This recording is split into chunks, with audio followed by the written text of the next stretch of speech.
Okay, thank you. मी आता authorise नाहीये तुम्हाला काही सांगण्यासाठी. Government rules do not allow me to speak anything on this matter. So I am sorry, I can not speak anything. आज आपण join झाला Washim? Yes, आज मी ऑफिशियली जॉईन झाले आहे वाशिमला. अँड मी इकडे वर्क करायला, इकडे काम करायला मी अभिलाषी आहे. दरम्यान पूजा खेडकर यांच्या पुण्यामधल्या घराच्या बाहेरून आढावा घेतलेला आहे आमचे प्रतिनिधी मंदार गोंजारी यांनी. पूजा खेडकर या ओबीसी आरक्षणाचा लाभ घेऊन आयएस झाल्यात. ज्या आरक्षणाचा लाभ मिळवण्यासाठी जास्तीत जास्त 8 लाख रुपयांच्या उत्पन्नाची मर्यादा असते हे आपण सगळे जाणतो. मात्र या खेडकर कुटुंबियांची मालमत्ता पाहिल्यानंतर ही मर्यादा केव्हाच ओलांडण्यात आल्याचं स्पष्ट होतंय. मी आता या खेडकर कुटुंबियांच्या बाणेर भागातील या आलिशान अशा बंगल्याच्या बाहेर उभा आहे. ओमदीप नावाचा हा बंगला पुण्यातील सावित्रीबाई फुले पुणे विद्यापीठाकडून बाणेरकडे निघाल्यानंतर उजव्या बाजूला आहे, मुख्य रस्त्याला लागून असा. आणि या बंगल्यामध्ये एकूण 5 4 व्हीलर म्हणजे 5 4-चाकी कार दिसत आहेत, ज्यामध्ये ती ऑडी कार देखील आहे. त्या ऑडी कारचा उपयोग पूजा खेडकर शासकीय कार्यालयांमध्ये जाण्यासाठी करत होत्या. त्यावरती त्यांनी बिकॉन म्हणजे नारंगी रंगाचा दिवा जो एरवी सरकारी अधिकारी त्यांच्या गाडीवरती लावतात तो लावलेला होता.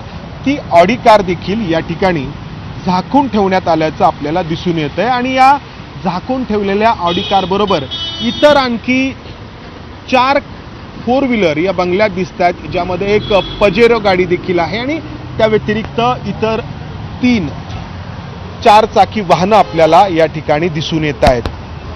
आणि पूजा खेडकर यांचे वडील दिलीप खेडकर यांनी जी लोकसभेची निवडणूक अहमदनगर दक्षिण लोकसभा मतदारसंघातून वंचित बहुजन आघाडीकडून लढवली, या निवडणुकीमध्ये त्यांनी त्यांची मालमत्ता ही 40 कोटी रुपये असल्याचं प्रतिज्ञापत्र सादर केलं होतं. मात्र बाणेर भागातील हा बंगलाच कित्येक कोटींचा आहे. या बाणेर भागातील मालमत्तांचे दर लक्षात घेता या आलिशान अशा बंगल्याची किंमतच काही कोटींमध्ये आहे हे स्पष्ट होतं.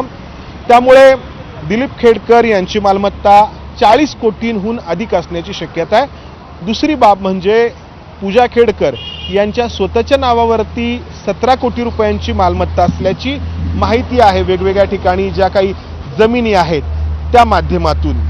मग प्रश्न असा निर्माण होतो की जर इतक्या मोठ्या प्रमाणात या खेडकर कुटुंबियांच्या नावावरती संपत्ती जमा आहे तर ही संपत्ती या खेडकर कुटुंबियांनी कशी मिळवली? कारण पूजा खेडकर यांचे वडील सरकारी नोकर होते, सनदी अधिकारी होते, त्यांचे आजोबा देखील सनदी नोकर अधिकारी होते आणि सरकारी नोकरीमध्ये राहून या कुटुंबांनी एवढी मालमत्ता कशी मिळवली? हा झाला पहिला प्रश्न. त्यानंतर उपस्थित होतो तो दुसरा प्रश्न की या कुटुंबियांच्या मालकीची जर इतकी मालमत्ता आहे तर प्रामाणिकपणे अभ्यास करून UPSCची परीक्षा देणाऱ्या एका होतकरू विद्यार्थ्याची संधी या खेडकर कुटुंबियांनी हिरावून घेतली आहे का? कॅमेरामॅन राजेश बिडकरसह मंदार गोंजारी, ABP माझा, पुणे. सामाजिक कार्यकर्ते आणि RTI कार्यकर्ते विजय कुंभार सध्या आपल्यासोबत आहेत. कुंभार सर, ज्या पद्धतीने आपण बघितलं, मंदार ज्या पद्धतीने सांगत होता की बाणेरमध्ये एक आलिशान बंगला आहे,